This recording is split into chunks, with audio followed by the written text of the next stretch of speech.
Hello മക്കളെ, CUT എൻട്രൻസിന്റെ result വന്നപ്പോൾ നിങ്ങൾ വിചാരിച്ച മാർക്ക് നിങ്ങൾക്ക് സ്കോർ ചെയ്യാൻ സാധിച്ചില്ല എന്നൊരു വിഷമത്തിലാണോ നിങ്ങൾ നിൽക്കുന്നത്?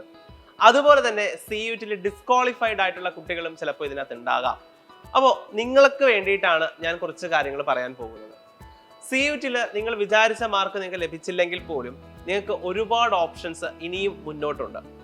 ഫോർ എക്സാമ്പിൾ, നമ്മുടെ രാജ്യത്ത് വളരെയധികം ഗവേഷണത്തിൽ മുന്നോട്ട് നിൽക്കുന്ന പ്രൈവറ്റ് യൂണിവേഴ്സിറ്റീസ് ഉണ്ട്. ഇത്തരത്തിലുള്ള പ്രൈവറ്റ് യൂണിവേഴ്സിറ്റീസിൽ ഒന്നും തന്നെ CUTയുടെ മാർക്കിന്റെ ബേസിസിലല്ല അഡ്മിഷൻസ് നടക്കുന്നത്, പകരം +2 മാർക്സ് ആയിരിക്കും അവർ കണ്ടീഷനായിട്ട് വെക്കുന്നത്. സോ അത്തരത്തിലുള്ള വളരെ പ്രസ്റ്റീജിയസ് ആയിട്ടുള്ള യൂണിവേഴ്സിറ്റികളിലേക്ക് നിങ്ങൾക്ക് അഡ്മിഷന് വേണ്ടി ശ്രമിക്കാവുന്നതാണ്. രണ്ടാമത് മറ്റൊരു കാര്യം, ഇത്തരത്തിൽ CUTയുടെ മാർക്കിന്റെ അടിസ്ഥാനത്തിൽ അഡ്മിഷൻ എടുക്കുന്ന യൂണിവേഴ്സിറ്റികളിൽ പോലും ചിലപ്പോൾ വാക്കന്റ് സീറ്റ്സ് വരുന്ന സമയത്ത് +2 മാർക്കിന്റെ ബേസിസിൽ അഡ്മിഷൻസ് നടക്കാറുണ്ട്. ഫോർ എക്സാമ്പിൾ, ഇപ്പൊ റീസെന്റ് ആയിട്ട് വന്നിരിക്കുന്ന ഒരു അപ്ഡേഷൻ, ഡൽഹി യൂണിവേഴ്സിറ്റിയിലെ വൈസ് ചാൻസലർ തന്നെ പറഞ്ഞിട്ടുണ്ട് അവരുടെ വാക്കന്റ് സീറ്റുകൾ അവർ ഫില്ല് ചെയ്യുന്നത് 12th മാർക്കിന്റെ ബേസിസിലായിരിക്കും എന്നുള്ളത്. അതും നിങ്ങൾക്ക് ചൂസ് ചെയ്യാവുന്ന നല്ലൊരു ഓപ്ഷനാണ്. മറ്റൊരു കാര്യം നിങ്ങൾ അറിഞ്ഞിരിക്കേണ്ടത്, നമ്മുടെ രാജ്യത്ത് ഒരുപാട് ഡിസ്റ്റന്റ് എഡ്യൂക്കേഷൻ മോഡുകളുണ്ട്. ഒരുപാട് യൂണിവേഴ്സിറ്റികൾ ഡിസ്റ്റന്റ് എഡ്യൂക്കേഷൻ പ്രൊവൈഡ് ചെയ്യുന്നുണ്ട്. അത്തരം യൂണിവേഴ്സിറ്റികളിലേക്കായിരിക്കും CUT വഴി അഡ്മിഷൻ ലഭിക്കുന്നതെങ്കിലും അതേ യൂണിവേഴ്സിറ്റീസ് തന്നെ ഡിസ്റ്റന്റ് എഡ്യൂക്കേഷൻ, ഓൺലൈൻ എഡ്യൂക്കേഷൻ ഒക്കെ നടത്തുന്നുണ്ട്. സോ ഇതേ കോഴ്സസ് നിങ്ങൾക്ക് അതേ യൂണിവേഴ്സിറ്റിയിൽ ഓൺലൈനായിട്ടോ അല്ലെങ്കിൽ ഡിസ്റ്റന്റ് ആയിട്ടോ ഒക്കെ നിങ്ങൾക്ക് ചെയ്യാവുന്നതാണ്.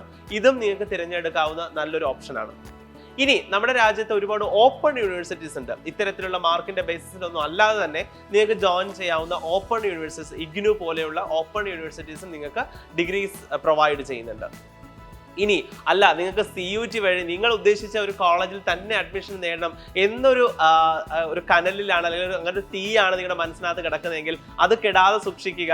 കാരണം അടുത്ത വർഷത്തെ CUT എൻട്രൻസ് ഇങ്ങ് എത്തിക്കഴിഞ്ഞു. കാരണം ഇപ്പൊ തന്നെ ഓഗസ്റ്റ് ആയി, വളരെ വേഗം തന്നെ നമ്മൾ അടുത്ത എൻട്രൻസിലേക്ക് എത്തുകയാണ്. ഇനി ഒരു 5-6 മാസം നിങ്ങൾ കഠിനമായി പരിശ്രമിച്ചാൽ നിങ്ങൾക്ക് നേടിയെടുക്കാവുന്നതേ ഉള്ളൂ. 2025 CUT നിങ്ങൾക്ക് എഴുതി നിങ്ങൾ ഉദ്ദേശിച്ച അല്ലെങ്കിൽ ആഗ്രഹിച്ച അതേ കോളേജിൽ അതേ കോഴ്സിൽ നിങ്ങൾക്ക് അഡ്മിഷൻ നേടാവുന്നതേ ഉള്ളൂ.